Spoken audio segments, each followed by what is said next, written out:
नमस्कार. वैशालीज रेसिपीमध्ये मी वैशाली तुम्हा सर्वांचं मनापासून स्वागत करते.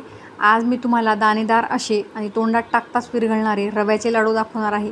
तर त्यासाठी मी इथे अर्धा किलो रवा घेतलेला आहे आणि त्यात गावरान तूप टाकून आपल्याला हा रवा 15 ते 20 मिनिटांसाठी छान असा खरपूस भाजून घ्यायचा आहे. कंटिन्युअसली हलवत आपल्याला हा रवा भाजून घ्यायचा आहे, जेणेकरून रव्याचा कलर आपल्याला जास्त चेंज होऊ द्यायचा नाही आहे. त्याचा ओरिजिनल कलर आपल्याला हवा आहे, तर आपल्याला ते कंटिन्युअसली ढवळत 15 ते 20 मिनिटांसाठी भाजून घ्यायचे. आणि हे जे लाडू आहे ते संपूर्णपणे तुपात बांधले जात असल्याने तुपाचं प्रमाण या लाडूंमध्ये भरपूर असतं, तर त्यात तूप टाकताना आपल्याला बिलकुल कंजूसी करायची नाही आहे. आता खरपूस असं 15 ते 20 मिनिटांसाठी हा रवा मी भाजून घेतलेला आहे, तो आपण आता एका ताटामध्ये काढून घेऊयात. हे जे लाडू आहेत ते लहानांपासून मोठ्यांपर्यंत सर्वांना आवडतील असे आहे, तर रेसिपी तुम्ही नक्की ट्राय करा. आवडल्यास माझा चॅनलही सबस्क्राईब करा. अशाच नवनवीन रेसिपीज बघण्यासाठी बेल आयकन दाबायलाही विसरू नका. तर इथे मी अर्धी वाटी एवढा मैदा घेतलेला आहे आणि या मैद्यामध्येही आपल्याला भरपूर असं तूप टाकून चांगला खरपूस असा हा मैदा आपल्याला 10 मिनिटांसाठी भाजून घ्यायचा आहे. ह्या ज्या गुठळ्या आहेत त्या फोडून घ्यायच्या आहे आणि आणखी थोडंसं तूप टाकून आपल्याला हा जो मैदा आहे तो एक 10 मिनिटांसाठी चांगला लालसर रंगावर भाजून घ्यायचा आहे. मैद्याने या लाडूंना बाइंडिंग छान येतं, तर मैदा आपल्याला यात नक्की टाकायचा आहे. आता हा मैदाही इथे भाजून तयार आहे, तो आपण रव्याच्या मिश्रणामध्ये काढून घेऊयात. बेसनाचे लाडू तर आपण नेहमीच खातो, तुम्ही रव्याचे लाडू अशा पद्धतीने बनवून बघा, तुम्हाला नक्कीच ते आवडतील, याची 100% गॅरंटी.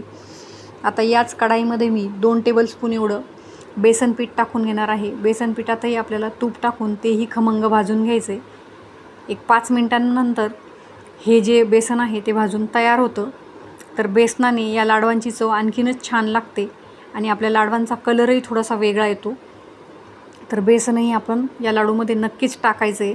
लालसर रंगावर बेसनही इथे भाजून तयार आहे, तेही आपण आता रव्याच्या मिश्रणामध्ये काढून घ्यायचे आणि हे मिश्रण आपल्याला एखाद्या चमच्याच्या साहाय्याने व्यवस्थित मिक्स करून घ्यायचं आहे. लक्षात ठेवा, चमच्याने आपल्याला हे मिक्स करायचं आहे, कारण मिश्रण खूप गरम आहे. तर आता हे संपूर्ण एकजीव झाल्यानंतर यात मी थोडीशी वेलची पूड टाकणार आहे. रव्याला स्वतःची अशी छान अशी टेस्ट असते, तर त्यात तुम्हाला एक्स्ट्रा असं काही ड्रायफ्रूट्स वगैरे टाकण्याची गरज नसते. तरीही तुम्हाला आवडत असल्यास तुम्ही त्यात टाकू शकतात. 200 ते 250 ग्राम एवढी आपल्याला पिठी साखर यात टाकून घ्यायची आहे. तुमच्या आवडीनुसार तुम्हाला जितकं गोड हवं असेल तेवढं तुम्हाला साखर यात टाकून घ्यायची आहे. मिश्रण गरम असल्यामुळे ही जी साखर आहे ती पटकन या मिश्रणामध्ये मेल्ट होऊन जाते.